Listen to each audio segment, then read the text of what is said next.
Welcome to another episode of the 4Ps with Stan Katz.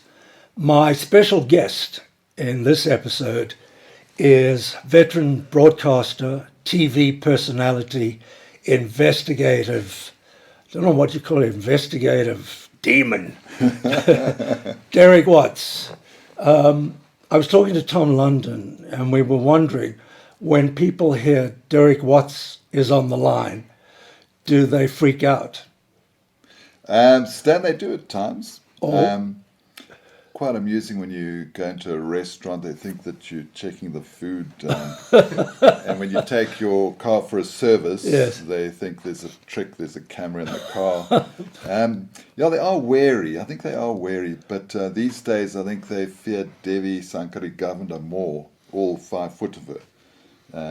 Yeah, she's scary. She is scary. Yeah, you're quite gentle, quite laid back, if I may say. I suppose it's the same when they hear carte blanche is on the line. Look, they do. I mean, I've had cases where somebody's had a problem with their car, with the big manufacturer, and one colleague was fighting with this company for 6 months, I think. And then I just said to them, we're not doing a story, but can you just respond to these allegations? And she had a new vehicle within a week, I think. I'm sure you get a lot of requests. It doesn't work for me. Really? Not at all. Stan, I'm serious about this. We'll get somebody coming here to fix the fridge or do something basic, and they'll come and they say, geez, Derek, what's carte blanche? We better not stuff this up. And they do every time. So it doesn't always work. They're not afraid that they're going to be on carte blanche. No, they probably are. But Have you, I've got to ask you this. Yeah. Have you ever used the line, do you know who I am? No, I haven't. I tried it once and they said, no, I don't, but if you take a seat, the nurse will help you. Yeah, if we can help if you don't know who you are, we can get some psychiatric help. Yeah, no, I haven't used that. But maybe I should sometime. Yeah. See if it works. Nah. Yeah. Let's do a catch up on how you got to Carte Blanche in the first place. Carte Blanche is now 31 years old, possibly the longest running TV program in the history of television in this country. That's quite something. To what do you ascribe its longevity? A couple of factors. We came in at a good time. Timing is always important. Yeah, timing. First of all, the timing when we started, 1988, country in a bit of turmoil, looking to change the political situation, democracy, certainly on the horizon, the government in place, in a bit of a shambles. So it was a good time to start and give us credibility on the other side. So that was good. I think the timing was good, Stan. 7 o'clock on a Sunday was just a very good time. Mnet, I don't want to just brown nose here, but they have been so strong. I mean, for a broadcaster to take on a program like this is incredible. You need such legal assistance. And we've got top lawyers who have to look at each story, fight our battles. Do you frequently get threatened with lawsuits? Very often. Yeah, I would imagine. And I don't think we've actually lost one. It's just that when you do this sort of work and you're exposing people, and especially when money is involved, you've got to expect a backlash. And you've got to remember those people have often got huge legal resources themselves. And the last thing, great presenters, of course. Of course. Derek and Ruda. No, I'm only kidding. But, no, it's true. It was a big factor. If it wasn't, you wouldn't still be there. I think we got to the show going, Stan, yeah. But the other thing was that when Carte Blanche started, Bill Forer was at the helm. Was it his brainchild? Well, Mnet had gone to him and said, we need a show. But in Bill's mind, it was like a variety, light entertainment show. So think if the first show of Carte Blanche, we were interviewing swimmers. The Bond girls were out here, so that was a live interview with them. Cocky Tubal was in the studio, our resident DJ. Oh, really? So, I mean, that was the nature of the show. But the good thing is that half the show was 60 minutes. Actual 60 minutes, best of 60 minutes from America and Australia. So amidst our, I think then to be fair, rather sort of humble presentations, we had these incredible journalistic investigative reports from Mike Wallace and all these top guys from 60 Minutes. And we had to lift our game. And we learned from 60 Minutes. And 60 Minutes, what do? They personalize stories. It's not just facts and figures. They expose people with certain sort of technical help. That's another show that's been running forever. It's still going, and it's been going for over 50 years, I think. Yeah. So that was, I think, the last thing in the mix. And it's all just come together, and it's been an amazing journey. Take me back to the journey leading up to Carte Blanche, your journey. Wow, how much time have you got? 5 minutes. Why? No, it's not that it's been that exciting. It's just been a long journey. But Stan, you mean from like school days? I know a bit, but I don't think my audience knows who you are. You're the guy who's always asking the questions. That's right. It's much easier than it is being indeed. interviewed. Yeah. And I want to say it's been great being interviewed by you, Stan. I didn't expect this in my life. But so born in Joburg, father moved to Bulawayo in the then Rhodesia, and when I was about 5 or 6 years old.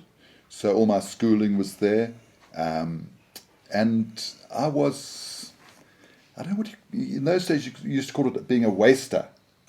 Or having Today, I think syndrome. the more recent one is slacker. Yeah, slack or nafi. Remember the term nafi? No ambition and all interest. Yes. That was me.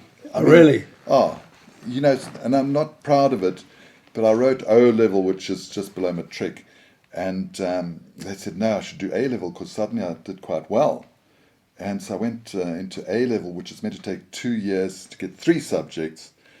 I took 3 years to get 1 subject at the lowest level in E in physics, which got me into university. Okay. So I went to... That's the main thing. Yeah, I got into Natal University, did a very short 8-month course in economics. And when exams came, I said, no, this isn't what I came to university for. I mean, the guys who I was playing poker with and kicking a ball around the res were suddenly getting serious. I said, no, guys. So I left, went back home. And thought this, it's not what I expected from university. What did you expect? I expected a good, social time and, maybe a bit of work, but I thought they were overdoing it, Stan. So I went back home and said to folks, so I'm not writing exams. I haven't actually opened a book past chapter 1. I'm off to explore the world. And they said, oh, no, you're not. You're going to the army. And they said that, it'll make a man of you because, you are a slacker, as you say. I went to the army and, it was tough. It was tough in that army. These sergeant majors barking at you, groupies line up in pairs of 3. I think the worst were the corporals. Because these were... Or the lance corporals. Yeah, because they had a bit of power. They had a bit of authority. And they were very proud because they'd say like, Corporal Smith, yes, sir. Why didn't I see you at camouflage lessons yesterday? Thank you, sir. So I was lining up, and this is a moment, and I think there are many moments in your life when things just change, good and for bad, but hopefully for good.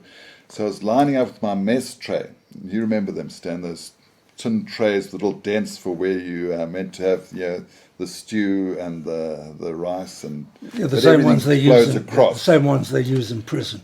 Yeah. So everything flows across. So the custard, if you're lucky to get it, flows across onto your stew. Onto your stew. And everything tastes the same on the way up as it does on the way down.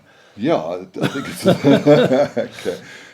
So I mean, I remember the moment. So it was at one of those big concrete sort of wash place with cold water, and I was dipping my mess tray in there, and all this stuff was floating on the top. This is charming, eh? Good dinner time conversation. And I thought, I'm not going to get through this. This is not good for me. It's not what I expect in life. And at that time, we just heard there was going to be. So you were able to make snap decisions, first with your education, your career. You quickly realized what wasn't good for you. Well, yeah, absolutely. You didn't waste time. Yeah, and it was almost a question of survival, though. But I'd heard about selection for an officer course. And I thought, this is a way out, because if you get on that course, you go to Gwela, which is now Gweru, and I knew you'd get work. Where is that? It's about 150 k's from Bulawayo, on the way to Harare. So you were in the Rhodesian army? Yeah. Oh, okay. I Yeah. misunderstood. So I heard about this officer course, and I just changed from that old Nafi syndrome to being a leader of note, giving speeches, leading guys over assault courses, doing tactical battles, and I made the course, and there were 13 of us that made the course out of about 250. So what rank? Lieutenant? No, when you go on the course, you are lower than just a private. You're a cadet. Lower than shark shooters? Yeah, absolutely. So I made it onto that 13, went to Gweru as it is now. And sure, we had the silverware, we had a menu, but Stan, I cannot tell you how we were just drilled. They want to break you. They made us box in the squash courts till 2 guys landed in hospital. They would take you on assault courses just to get you to say, I can't take it anymore. I remember on the final coin, counterinsurgency, and I'm not exaggerating, we walked in on the side of a hill, and my boots dried, and there was blood in my boots, and the course officer, Charlie Orr, said, I think you should go home. But if you say yes, that's you gone, because there's only 3 guys that are going to get commissions. Out of 13? And that was out of the original, 250, and I just thought, no, I've got to keep on this, otherwise I'm going to be back to those mess trays. So anyway, I made it. I became second lieutenant, and I remember when they called me in, they said, Watts, you haven't taken anything seriously on this course whatsoever, but we're making you a platoon commander. And I have to say, that changed me totally, Stan, yeah. So back at school, were you the class clown? No. Oh. I wasn't even good enough to be a clown. No. I wasn't even a bully. I'd like to say I was the class bully, but I wasn't that. And I remember during a rugby match for the under 15Es, I think it was, I was a classy player. One of the guys came up to me, Des Foster. He was the boy, and he threw his rugby jersey at me. And he said, you ripped this button off my shirt. No, I would never do that. Jeez, I wouldn't go anywhere near him. So he said, you bring this back tomorrow with a button on. Otherwise, it's boxing at the break. I don't think I've ever been so terrified in my life, Stan. And I took this home, and there was no doubt in my mind. It was one thing to do. The button was going to go back on that shirt. And I was there, with my little needle and cotton, getting the button back on. My father came in, who was an imposing figure and a very strong man in every way. He said, what are you doing? So, I was caught. I said, no, well, this happened and I've got to fix it. He said, give that to me. He ripped the button off and rubbed it in the dirt. He said, you take that back. Rubbed the jersey in the dirt? Yeah. Wow. So now I go back to school. Oh, the whole wow. school's waiting to see if the button is on the shirt. I come back to, this is Hamilton High School in Bulawayo. I come back with a shirt. The school just has a look. The button isn't there, and the shirt is brown. Break time. And, it was one of those things where the prefects just kept the crowds from us, and I was up against Des Foster. And, long story short, it was a little bit of a battle before it was broken up. And I can't say when I think I won, because, it was the days, it was a little quite gentlemanly, really, because I said he gave up, but the guys were making so much noise. Anyway, of course, land up in the headmaster's office and got caned. But so I wasn't a good bully even at school. So after school?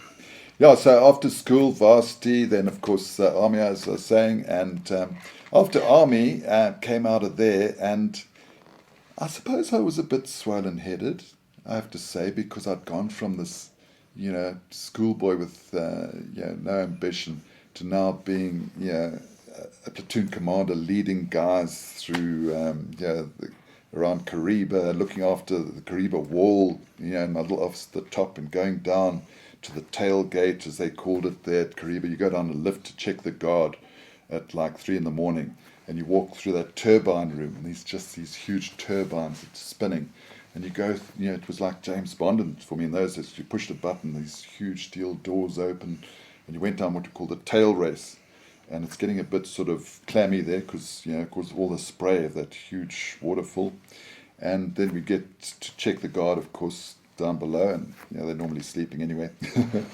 But so I'd had an interesting time in the army, and now I had to sort of assert myself in business, and or find a career for myself, and sat around at home wondering what to do, and eventually saw an advert for a computer operator. Now, Stan, computers were very new then, let me tell you. Yeah, for and sure. They weren't quite like they are today. But I answered this advert, and they suddenly flew me to Joburg to work for a company called Leo Computers on an ICL System 4, as big as this house. And what did it do? It produced pay slips and store control, inventory. And that was what I did. I loaded these huge magnetic tapes, put the cards through the card reader, and I thought, this is the cutting edge. This is what I am. I'm a computer operator. And my friends would say, really, what's it like? This is computers now. An iPhone now is probably 100 times more powerful than I think a lot computer. more, actually. Probably more, Yeah. especially if it's a new iPhone 11 Pro or whatever it is. I can't keep touch. But so I did that. That was my introduction to the working world. Okay, and then in the interests of time, because I want to talk more about Just tell me your if I'm four rambling. Ps. You're My rambling. wife says I ramble on a lot. No. You're not rambling. It's very interesting. But in the interest of getting to the 4 Ps, Yes. and I think what my audience is particularly interested in is your work at Carte Blanche. I'm a fan of Carte Blanche and often have, but sometimes it's just so damn depressing because you're wading through the muck of society. You're dealing with some of the low lifes, the lowest of the low lifes. Do you ever get depressed? Well, literally trudging through the muck, because you know how many stories I've done on sewage, like at I know. Val, and you literally are trudging through it and thinking, okay, I'm here for the day, but these people are living here with sewage seeping into their houses. Yeah, to answer that question, it does get to me at times. And when it gets to me is when I've been on like 3 or 4 stories that are depressing, putting the country in a light that you don't like to see, and you wonder why you're feeling down. What's happening? I'm not feeling great, and then you think of the stories you've done.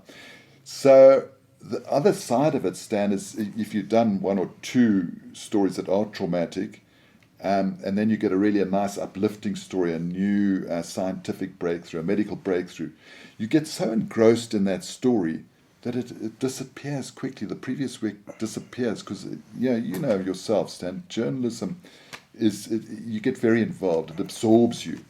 And I guess that's why I don't end up on a shrink's couch so often. Which I never do.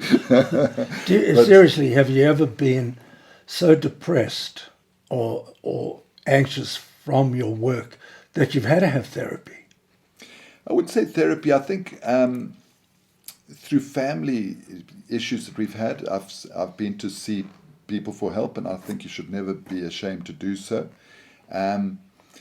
But no, I haven't got to the stage where I've needed counselling for a long time to get over anything to do with Carte Blanche. But the interesting thing, Stan, is that, look, I'm the good news bear of Carte Blanche, and they will tell you I sit at every meeting and say, look, guys, this is getting too depressing. Everybody I meet says, they want more uplifting stories. And we have done that. The last year or more, I think there's been a good mix. A good mix. We can't stop exposing what is wrong.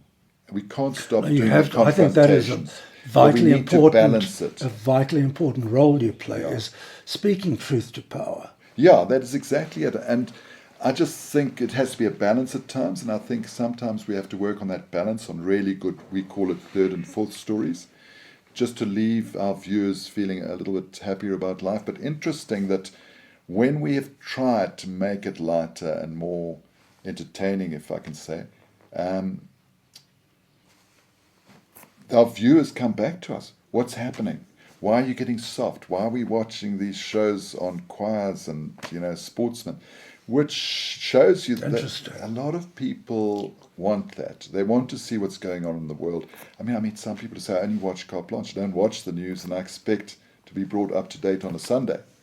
So it's difficult to get that balance. I know what you're saying about depression, but the country, I think we know, is in a crisis situation. And we can't ignore that. And I think people look to us to bring the rich and powerful to account. And I think that is our primary role. It's also to entertain, and I think we mustn't forget that. We're not a public broadcaster. We have to also give people something they want to watch, they want to tune in. And our figures are just incredible still. It's a top program on Mnet. Yes, it is. Against movies, against all the talent shows and the rest of it. At the time, it was the only live program on Mnet, wasn't it? Absolutely. Mnet was only 2 years old when they came to us and said, dream up this program. Who has final say on what, on what goes to air? Well, there's the theory. The theory is that it's a democratic process. So we sit there on a Monday. It's probably over 20 of us. Now, in that little meeting... That's a big team.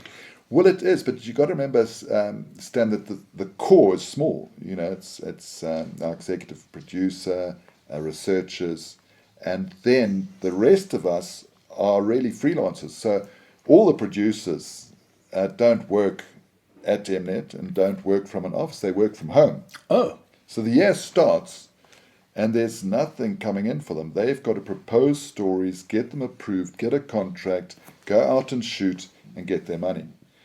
No guarantees. So it's tough for them, and it's, I guess, tough for all of us. And I think that, I forgot that from the recipe, Stan. I think that's another part of the recipe, that there's no comfort zone. No comfort zone. You do a bad story, I think even as a presenter, you don't get called for a few weeks. As a producer, you do a couple of bad stories and there's no responsibility for Mnet to say, okay, but you can stay on. It's cutthroat. It really is cutthroat. I have to say that, but I think that's what drives us and keeps us going. And journalists are always sort of competitive. We want to be the best, and that's what we strive for. So holding people to account, especially the rich and infamous. Yes. These are not people who are easily held to account. They're going to fight back. Give me an example of one of the worst cases, or something you got embroiled in because you'd called someone to account and they fought back. Stan, there've been so many. I guess they have. Yeah. To name names, there was Gold Reef City. We had a huge court case. What was that Gold Reef about? City. It was about the rides being unsafe, and the 2 points of view, and went to litigation, and not months, years of litigation, which is expensive. There was a story I did on mineral water. I remember that. Do you remember that? Yes. I think Harry Seftel got involved in that. But you know what happened? You know what the main problem was? So I went to the big bottling company, which was in Tembisa, and did what we call the ambush interview, which is you just pitch up, with the long furry sausage dog on a stick, and that's the way we do it.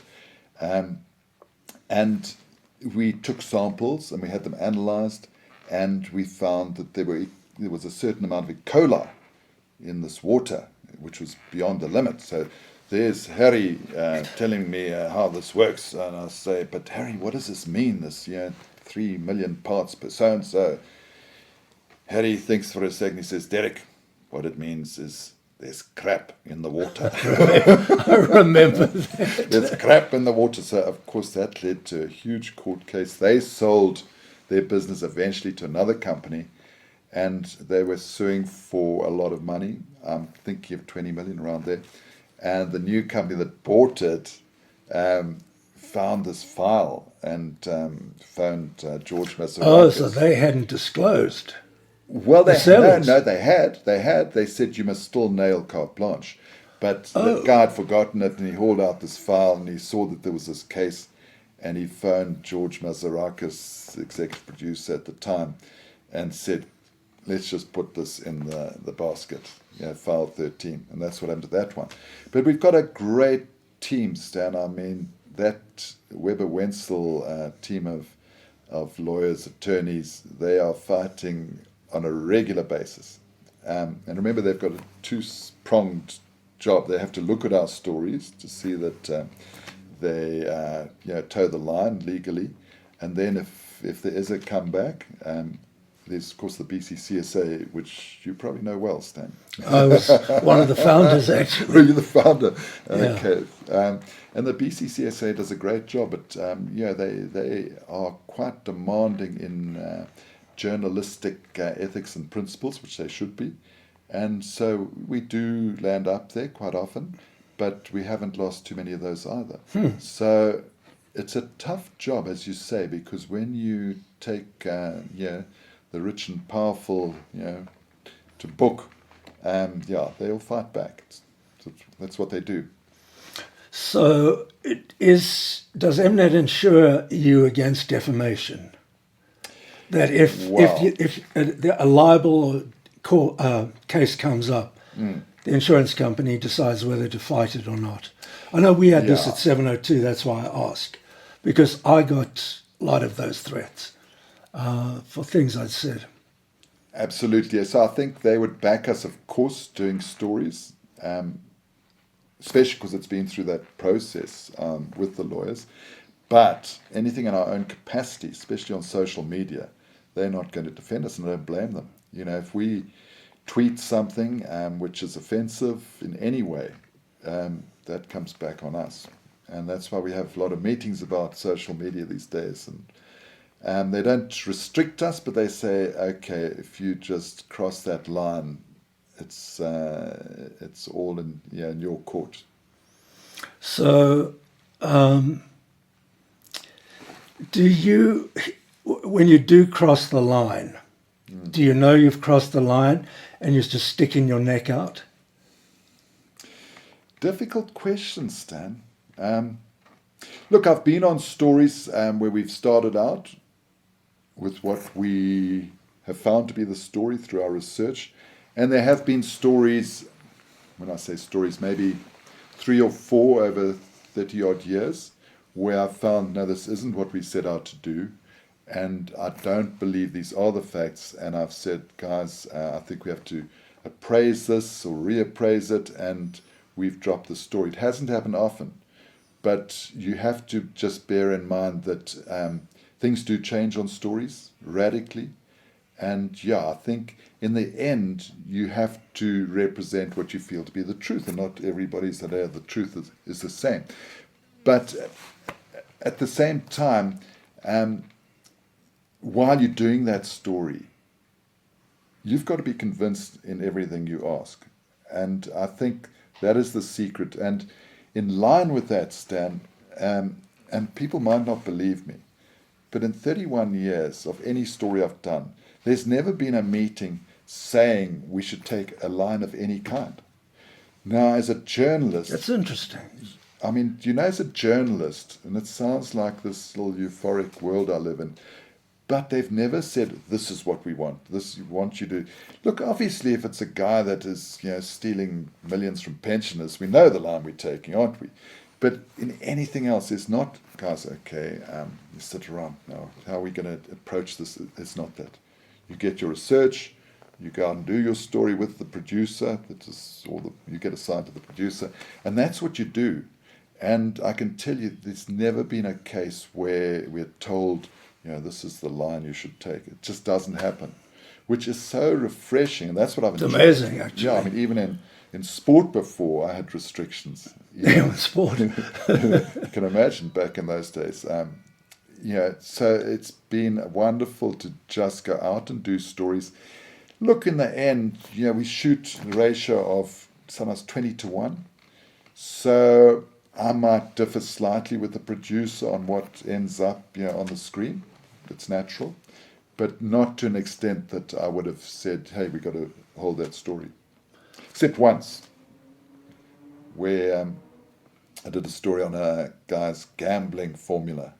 And he was selling this for up to 180,000 Rand, was for the slot machines. He was selling the course. Selling the codes. Yeah. And he said that, at any casino you can ask to see the payouts for that machine. But it was all BS, really. But I went to ambush him at his office. Quite an elderly gentleman, coming from us, that's a rich term. But in our conversation about the people who wanted their money back, etc., etc., he said, you will not say anything good about me. I said, bring people, who've got something good to say about you. And we filmed it. And then we went to do the final voiceover, and you'll know what that is, when the producers have reduced it to their 8 or 10 minutes, we go and do the voice track. And it was at Clive Morris Productions, and I said to Clive, but hold on, Clive, we said we're going to say something good about this guy. And Clive said, okay. So we had to, on a Sunday morning, re-edit the program and add these positive comments. For airing Sunday night. And what happens?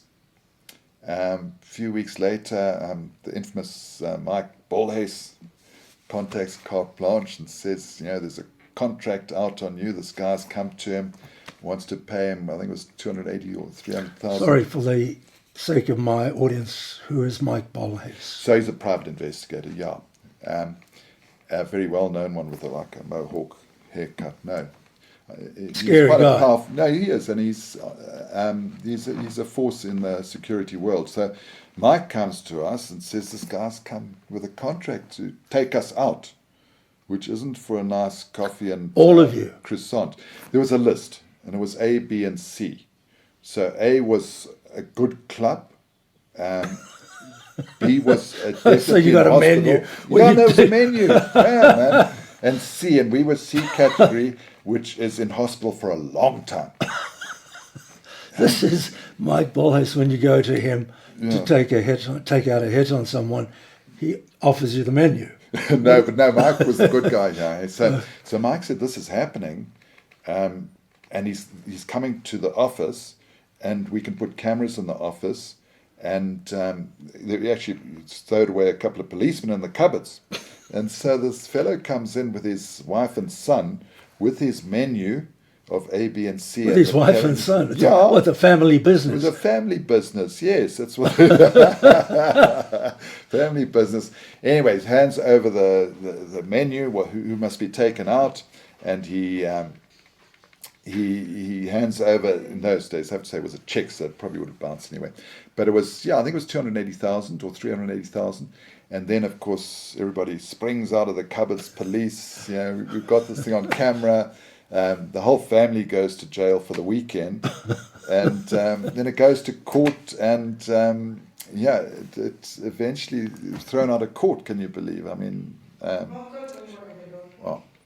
yeah, so eventually it's thrown out of court because they say it was, you'll know the term, it was premeditated, was it? Or when you try and, we know, what's the term here, Stan? You've been through these things.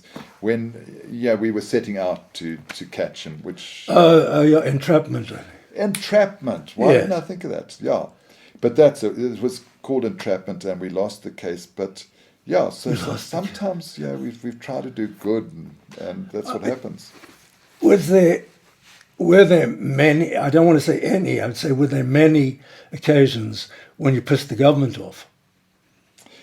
Yeah, definitely. I think... Because that would have made Mnet very brave, because when broadcast licenses are at stake. You don't want to rub certain people up the wrong way. Was there Yeah. ever that tension? There was indeed, yeah, often.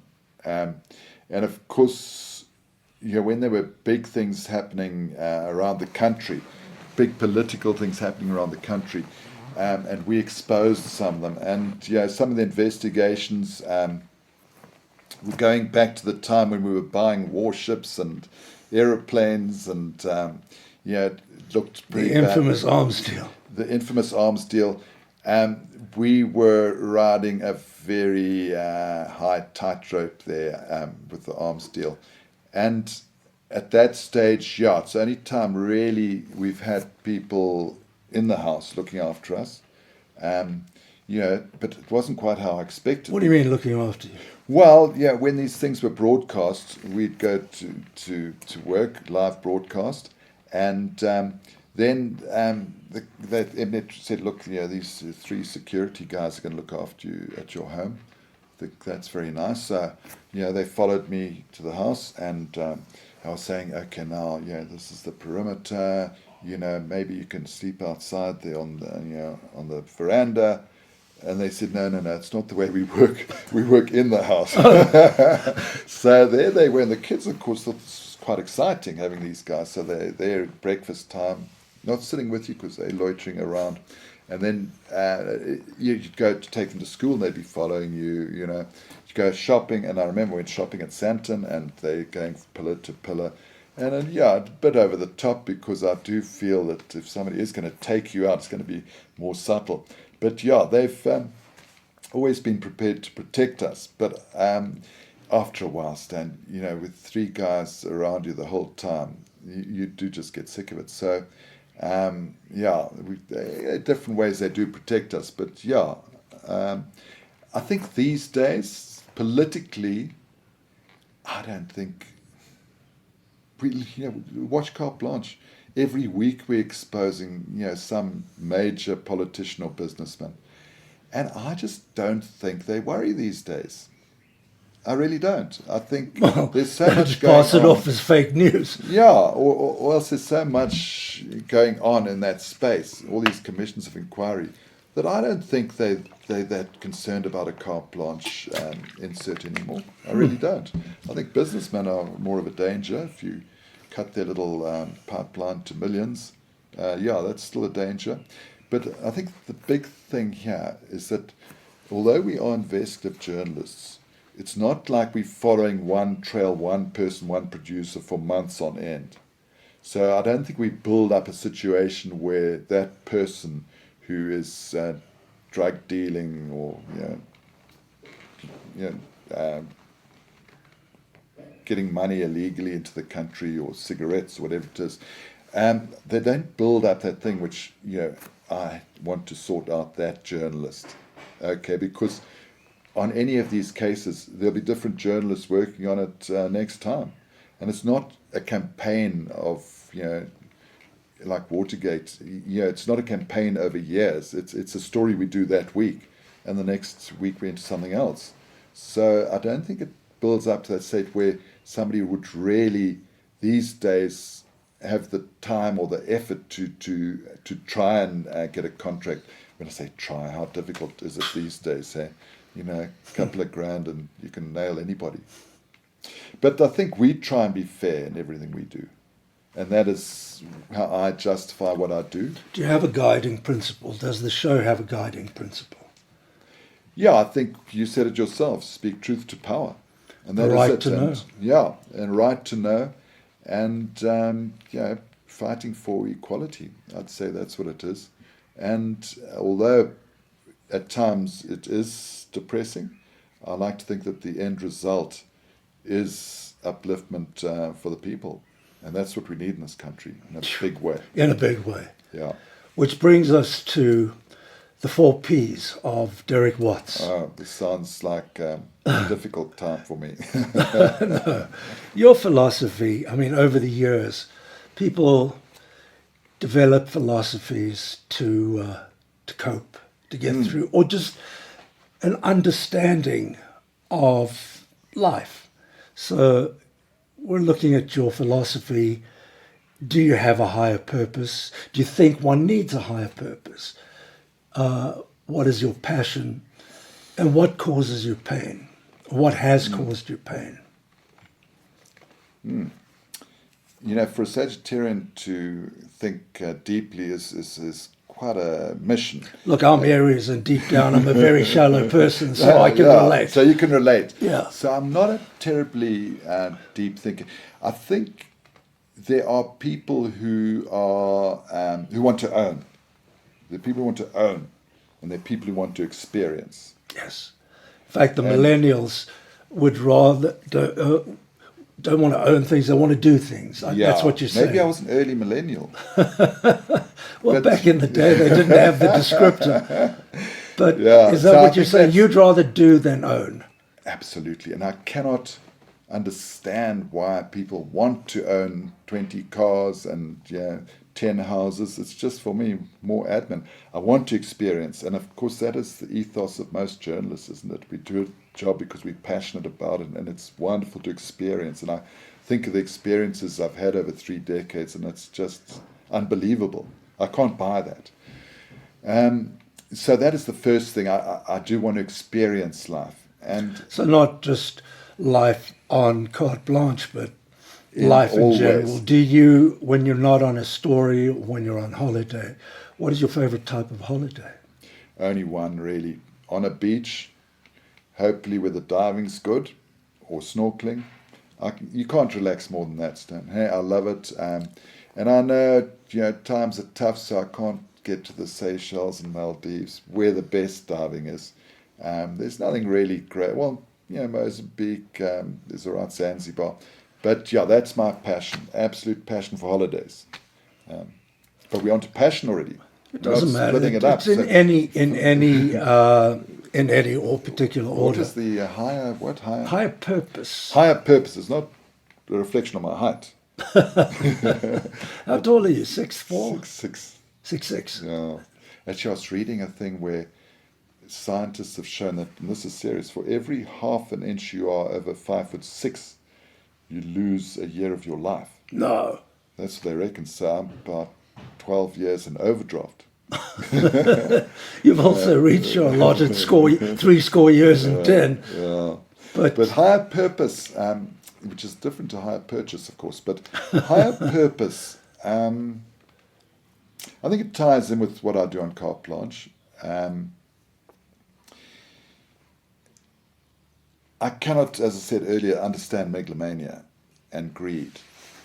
And what really gets to me, really, and I mean this very honestly, is the inequality in this country, around the world. I cannot understand it. and it's getting worse. And it's getting worse. I know South Africa's got one of the highest inequality ratios, whatever it is. But people say, the crime in this country, and we've got to do something about it, Stan. Police, courts, we've got to do something. But what is the truth of it? The truth of it is that you've got to give somebody something to live for. We cannot sort this country out with police. I can tell you that. That's for sure. We've got to uplift the people around this country. Who was the founder of Huawei was saying, China, he was saying that the stability of a country depends on giving people something to live for. And how many millions of people in this country don't have a roof over their heads of any sort, can't put food on the table, can't look after a family? And I know this is idealistic. Of course it is, But unemployment, you know what it's like. It's like half the country's unemployed. And I don't say it's easy. But I just wish I saw a real drive from politicians across the board to provide a better standard of living. If you ask me about the biggest disappointment of democracy, that is it. That people are still, or more people are out in the streets. And it's just not going to work. I don't know what the solutions are. I'm not a businessman.